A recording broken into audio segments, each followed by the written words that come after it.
প্রায় ১৪০০ অস্ত্র এখনও উদ্ধার হয়নি, যেগুলো ৫ আগস্ট পরবর্তী সময়ে লুট হয়ে গেছিল। তার মধ্যে ১৪০০ অস্ত্র উদ্ধার হয়নি। ২.৫ লক্ষ বিভিন্ন বোরের গুলি এখনও উদ্ধার হয়নি।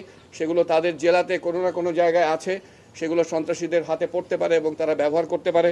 আমি উল্লেখ করেছি যে স্বৈরাচার এবং তাদের দোসররা বিভিন্ন জায়গায় সংগঠিত হচ্ছে এবং কর্মসূচি দিচ্ছে এবং তারা দেশকে একটা অরাজকতার দিকে নিয়ে যেতে পারে, সে ব্যাপারে তাদেরকে সজাগ থাকতে হবে। আমি আরও উল্লেখ করেছি যে সামনে রমজান মাস আসছে, সেখানে তাদেরকে একটা ত্রিমুখী চ্যালেঞ্জের মধ্যে পড়তে হবে, যে দ্রব্যমূল্য যাতে তারা তাদের জেলায় কম রাখতে পারেন সেটা চেষ্টা করতে হবে।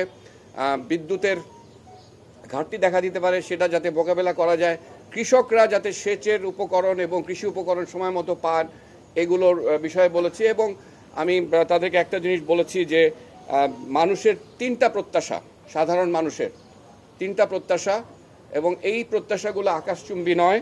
তার মধ্যে প্রথম বলেছি যে তারা জীবন জীবিকার জন্য তারা নিরাপদে চলাফেরা করতে চায় এবং রাতে শান্তিতে ঘুমাতে চায়।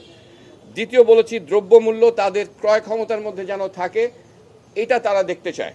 আর ৩ নম্বর বলেছি যে সার্ভিস বা যে সেবা সরকারের কাছে তাদের পাওয়ার কথা, সেটা যাতে কোনো হ্যাসেল ছাড়া, কোনো কষ্ট ছাড়া, কোনো ঝামেলা ছাড়া তারা যেন পেতে পারে। এবং আমি উল্লেখ করেছি আমাদের সকলের পক্ষ থেকে যে মাঠ পর্যায়ে জেলা প্রশাসক যারা আছেন তারাই হচ্ছে সরকার, মানুষের জন্য তারাই সরকার।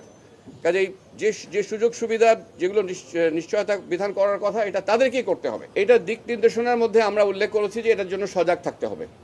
চলমান অভিযান যেটা আছে সেটা চলবে এবং আমাদের সকলকে সজাগ থাকতে হবে, সতর্ক থাকতে হবে এবং প্রয়োজন হলে যখন যেখানে প্রয়োজন হবে সরকার সেখানে ব্যবস্থা নেবে।